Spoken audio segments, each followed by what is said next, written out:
میں نے تقریباً آدھا پون گھنٹہ یا شاید ہو سکتا ہے اس سے بھی زیادہ ان حضرات کے سامنے صحیح موقف رکھنے کی کوشش کی، اور اس میں یہی بات کہی کہ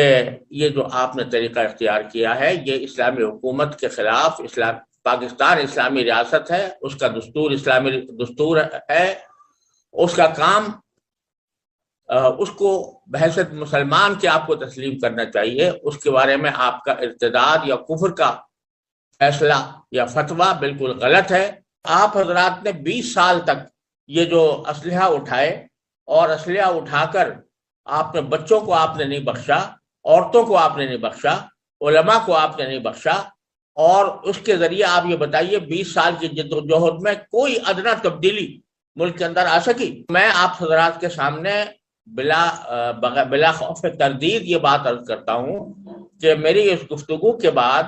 نور ولی صاحب نے خود اور ان کے رفقا نے بھی ہمارے سامنے اس بات کا اظہار کیا کہ یہ آپ کی باتیں ہماری اچھی طرح سمجھ میں آ گئی ہیں، اور مجھے جہاں تک یاد ہے انہوں نے یہ بھی کہا تھا کہ اب اس کے بعد ہم ہتھیار نہیں اٹھائیں گے۔ میں اس موقع پر جبکہ نور ولی صاحب نے یہ پیغام جاری کیا ہے تو میں ان کو یاد دلانا چاہتا ہوں کہ آپ نے یہ ہم سے یہ اعتراف کیا تھا، ہم سے بات کی تھی، ہم نے آپ کو دلائل سے سمجھایا تھا، آپ جس رہنمائی کا اس وقت مطالبہ کر رہے ہیں وہ رہنمائی الحمدللہ آپ کو فراہم کی جا چکی ہے، اور آپ سے براہ راست گفتگو ہوئی ہے، اس میں کوئی بیچ میں واسطہ بھی نہیں تھا۔ لہٰذا اب آپ کا یہ فرمانا علماء سے مطالبہ کرنا کہ آپ رہنمائی کریں، یہ مطالبہ میں حیران ہوں کہ کس طرح کر رہے ہیں، جبکہ ایک مرتبہ آپ سے براہ راست بات ہو چکی۔ وہ گفتگو جو ہمارے اور نور ولی صاحب کے درمیان ہوئی تھی وہ اس وقت ایک نجی ایک طرح سے ایسی مجلس تھی جس کا اعلان نہیں کیا گیا تھا،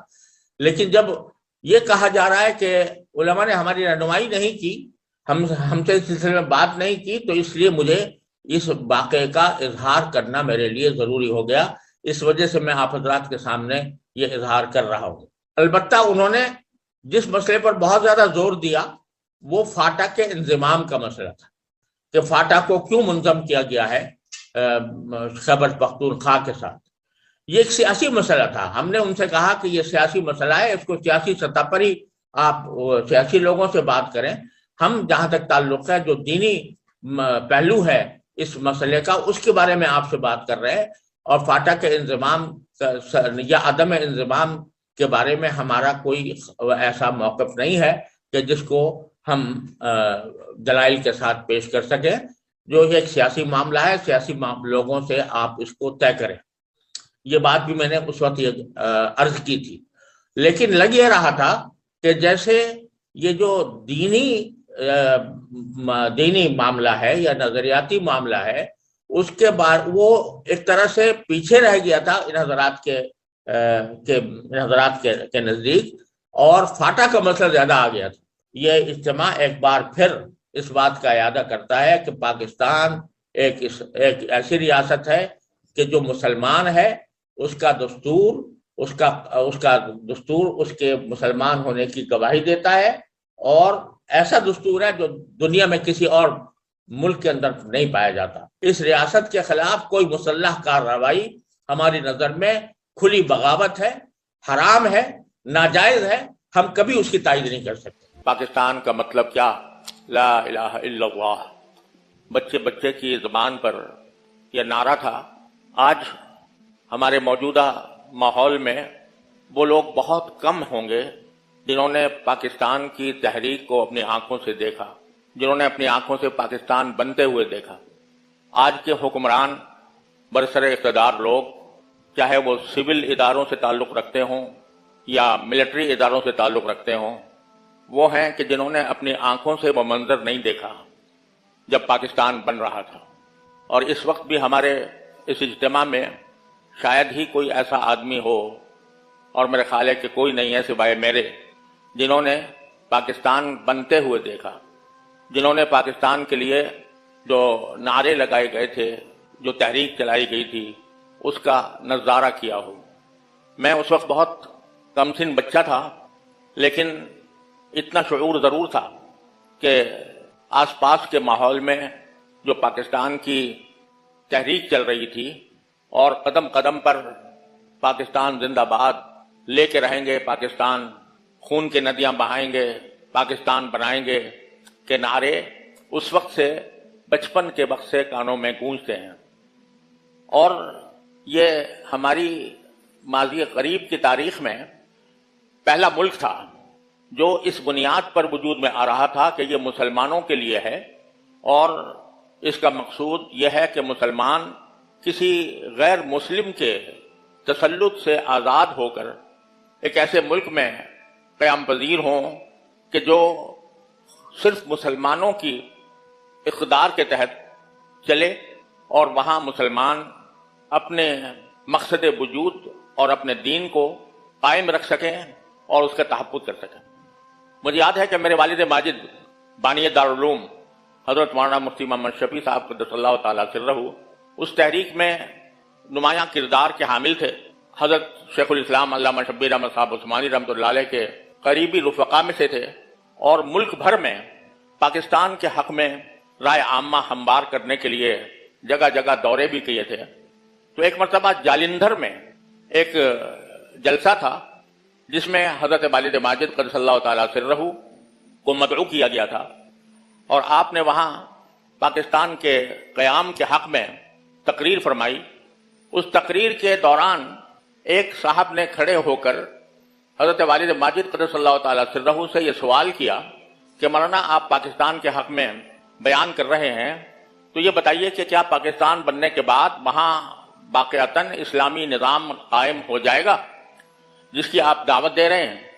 تو میرے والد ماجد قدس اللہ تعالیٰ سرہ نے یہ جواب میں یہ فرمایا کہ میں اس بات کی کوئی گارنٹی نہیں لے سکتا،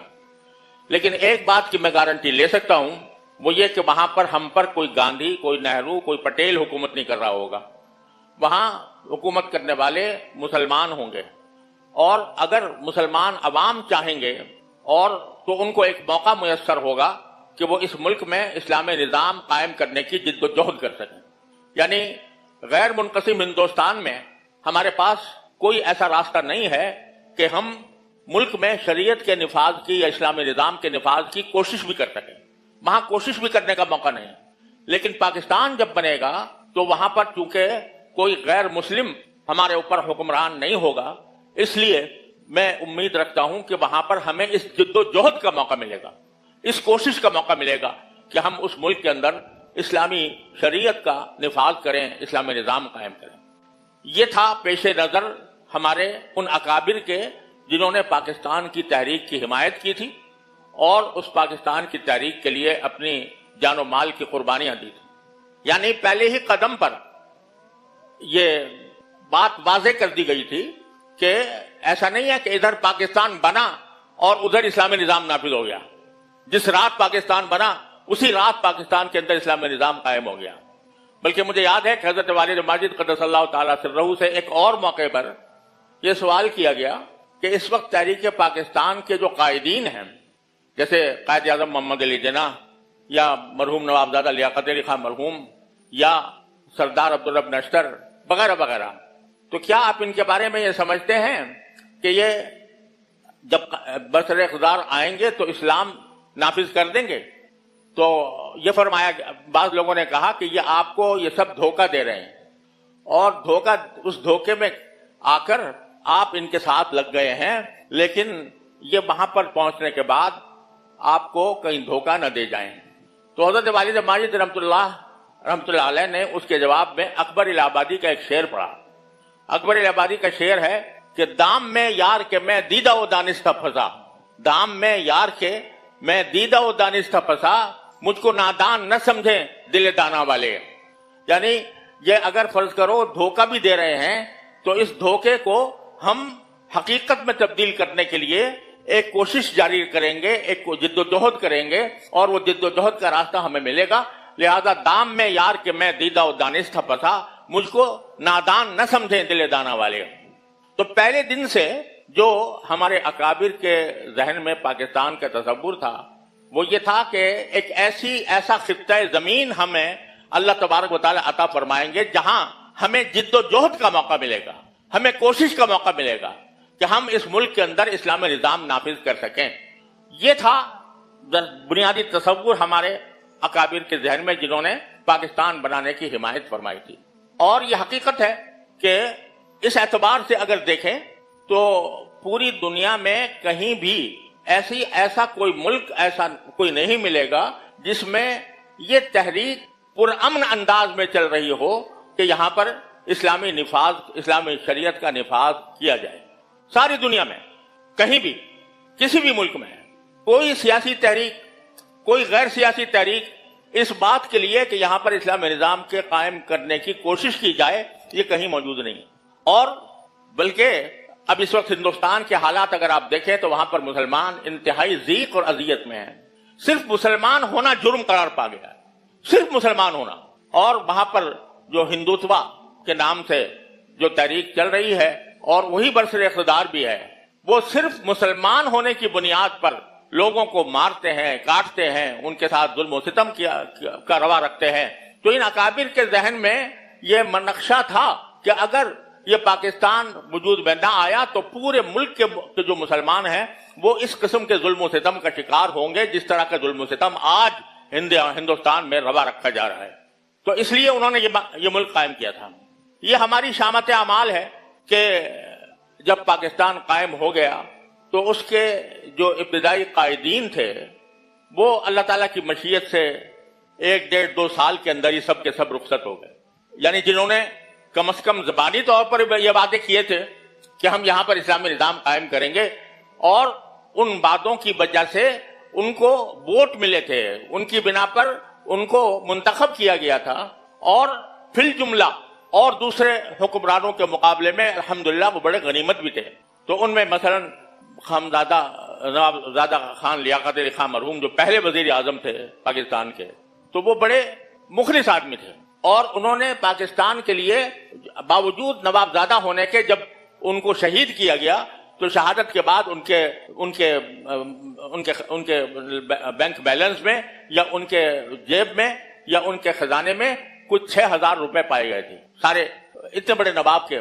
اس لیے کہ وہ پاکستان کے لیے مخلص تھے۔ اسی طرح قائد اعظم محمد علی جناح بہت جلد رخصت ہو گئے۔ حضرت شیخ الاسلام علامہ شبیر احمد صاحب عثمانی رحمۃ اللہ علیہ جو پاکستان کے صف اول کے قائدین میں سے تھے، وہ بھی سن 1949 میں یعنی پاکستان بننے کے تقریباً 1.5 سال کے بعد ان کی وفات ہو گئی، اور وفات میں بھی یہ بات تقریباً ظن غالب کے درجے میں ہے کہ ان کو زہر دیا گیا تھا۔ وہ بہاولپور یونیورسٹی کے ایک اجتماع میں تشریف لے گئے تھے، وہاں پر ان کو دعوت دی گئی تھی، اور وہیں پر بہاولپوری میں ان کی وفات ہوئی۔ اور جب ان کی نعش سامنے آئی تو نعش کے اوپر ایسے نشانات تھے جس سے یہ اندازہ ہو رہا تھا کہ ان کو زہر دیا گیا۔ تو جب پاکستان وجود میں آیا تو پاکستان کا اسلام کے نام پر وجود میں آنا ہی ہمارے دشمنوں کے لیے ایک بہت بڑا خطرے کا نشان بن گیا، اور انہوں نے ہر قسم کی کوششیں کی کہ کسی طرح یہ ملک کامیاب نہ ہو۔ اور جب پاکستان بنا تھا تو اس وقت میں وہاں یہ نعرے لگائے گئے تھے کہ بھوکا پاکستان ننگا پاکستان، پاکستان بنے گا تو بھوکا ہوگا، ننگا ہوگا، اس کے تمام لوگ بھوک سے بےتاب ہوں گے، ان کے پاس پہننے کو کپڑا نہیں ہوگا۔ اور مجھے یاد ہے کہ جب ہم پاکستان اپنے والد ماجد قدس اللہ تعالیٰ سرہ کے ساتھ دیوبند سے ہجرت کر کے پاکستان آ رہے تھے تو پاکستان کے بارڈر پر جہاں پر پاکستان کی سرحد شروع ہوتی تھی وہاں ہندوستان کے کسٹم آفیسر لوگ موجود تھے، وہ دیکھ رہے تھے کہ کیا چیز لے کر جا رہے ہیں، تو ان کے سامنے سب سے بڑا مسئلہ یہ تھا کہ کپڑا نہ جائے، بے سلا کپڑا نہ جائے۔ لہذا انہوں نے جتنے لوگوں کی کسٹم چیکنگ ہوتی تھی تو ان کے پاس اگر بغیر سلا کپڑا ہوتا تھا وہ کپڑا ضبط کر لیتے تھے کہ ہم یہ آگے نہیں جانے دیں گے، تاکہ ان کا یہ نعرہ صحیح ثابت ہو کہ بھوکا پاکستان ننگا پاکستان، اور سارے کپڑے ضبط کرے۔ یہاں تک کہ ہمارے پاس میری والدہ صاحبہ قدس اللہ تعالیٰ سرہ کے نے اپنی ایک سینے کی مشین رکھی ہوئی تھی اور وہ لے کر آ رہی تھی سینے کی مشین، تو وہ مشین بھی ضبط کر لی تاکہ اس مشین سے کوئی کپڑا نہ سلوایا جا سکے۔ جب ہماری مشین ضبط کی گئی تو اس کا معنی یہ کہ دوسرے لوگوں کی بھی مشینیں بھی ضبط کی گئی ہوں گی، اس لیے تاکہ ہم نے جو نعرہ لگایا کہ بھوکا پاکستان ننگا پاکستان، تو اس کو ہم حقیقت میں تبدیل کر دیں۔ اس طرح پاکستان وجود میں آیا،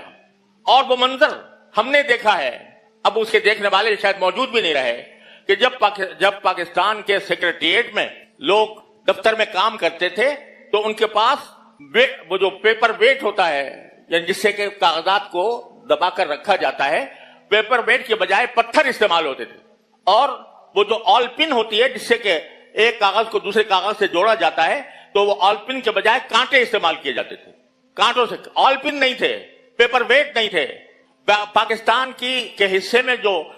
اس تقسیم ملک کے نتیجے میں پاکستان کے حصے میں جو اثاثے آنے تھے، ریلیں، بسیں اور گاڑیاں، وہ ساری کی ساری ہندوستان نے قبضہ کر لی تھی، اور کوئی ہمیں نہیں دیا، ہمارا جو حق تھا وہ ہمیں نہیں دیا گیا تھا۔ اس حالت میں پاکستان وجود میں آیا تھا۔ تو جب سے وجود میں آیا تو اس جو ہمارے دشمنان پاکستان ہیں، وہ پہلے دن سے اس کوشش میں لگے ہوئے ہیں اور مسلسل لگے ہوئے ہیں کہ اس ملک کو ختم کیا جائے، اس ملک کو فنا کیا جائے، اس ملک کو جو اسلام کے نام پر بنا ہے اس کو ایک ماضی کی داستان بنا دیا جائے۔ اس کوشش میں پہلے دن سے دشمن کام کر رہا ہے، اور آگے جا کر جب اللہ تبارک و تعالیٰ نے پاکستان کو ایک ایٹمی طاقت بنا دیا اور دنیا نے دیکھ لیا کہ پورے عالم اسلام میں صرف ایک ملک ہے جس کے پاس ایٹمی طاقت ہے اور کسی کے پاس نہیں ہے، تو اس کے ایک اور جرم کا اضافہ ہو گیا۔ یعنی اب پاکستان کے ہمارے دشمنان پاکستان کے نزدیک پاکستان کے دو جرم ہیں جو ناقابل معافی ہیں۔ ایک جرم یہ کہ وہ اسلام کے نام پر بنا، اور یہاں پر کم از کم اسلام کی نفاذ کی جد و جہد کا راستہ موجود ہے۔ یہاں علی اعلان کھڑے ہو کر ایک آدمی مطالبہ کر سکتا ہے کہ یہ پاکستان کے اندر اسلامی نظام قائم ہو، اور اس کے لیے جد و جہد کر سکتا ہے۔ اور ایک جرم تو یہ ہے، اور اس جرم کا نتیجہ یہ ہے کہ ان کے تمام خواہشات کے الرغم الحمدللہ پاکستان کے اندر ابھی تک پورا اسلامی نظام تو قائم ہونے کا ابھی نہیں ہوا، اور اب وہ منزل ابھی دور نظر آ رہی ہے، لیکن بہت سارے قوانین اور بہت سارے اقدامات ایسے ہوئے ہیں جو کسی غیر مسلم ملک میں ممکن نہیں تھے، اور نہ کسی اور دنیا کے کسی اور ملک کے اندر ان کا نفاذ ہوا۔ اگر آپ یہ سمجھیں کہ جس وقت یہ قادیانیوں کے غیر مسلم قرار دینے کی تاریخ چل رہی تھی، اور اللہ تعالیٰ نے کچھ حصہ ہم سے بھی اس میں خدمت کی توفیق اللہ تعالیٰ نے عطا فرمائی تھی، تو جب میں اس دستور کی اس ترمیم کے بعد جس میں مسلمان کی تعریف کی گئی تھی اور جس میں قادیانیوں کو غیر مسلم قرار دیا گیا تھا، وہ جب ترمیم کرنے کے بعد جب میں کراچی آ کر ایئرپورٹ سے اترا تو ایک مشہور عالم جو پہلے سے جو ہے وہ پاکستان کے قیام کے حق میں نہیں تھے، انہوں نے مجھ سے یہ جملہ کہا کہ آج پاکستان کا صحیح فائدہ ظاہر ہوا کہ یہ کام کسی غیر مسلم حکومت میں یا انڈیا میں نہیں ہو سکتا تھا کہ غیر مسلم قادیانیوں کو غیر مسلم قرار دیا جائے۔ ابھی پہلے چند دن پہلے جو پارلیمنٹ نے قانون منظور کیا ہے توہین رسالت، توہین صحابہ، توہین اہل بیت کا، یہ وہاں پر ممکن نہیں تھا، لیکن اسی طرح کے جو حدود آرڈیننس جو ہے وہ حدود کے قوانین وہ پہلے کہیں اور پر ممکن نہیں تھے۔ تو ایک جرم تو ہمارے پاکستان کا ہمارے دشمنوں کی نگاہ میں یہ ہے کہ اسلام کے نام پر بنا، اور اسلام کی جد و جہد کے لیے، اسلام کو نافذ کرنے کی جد و جہد کے لیے جتنا میدان پاکستان میں موجود ہے وہ اور دنیا کے کسی ملک میں نہیں ہے۔ وہاں اگر کوئی کھڑا ہو کر کسی بھی ملک میں کھڑا ہو کر یہ کہے کہ بھئی یہ جو نظام چل رہا ہے یہ غلط ہے، اس کو بدل کر ہم اسلامی نظام لے کر آئے، اس کا راستہ صرف جیل ہے، اس کا جواب صرف جیل ہے۔ الحمدللہ پاکستان کے اندر ہمیں ابھی یہ قدرت حاصل ہے، یہ موقع حاصل ہے کہ ہم جد و جہد کا دامن نہ چھوڑیں۔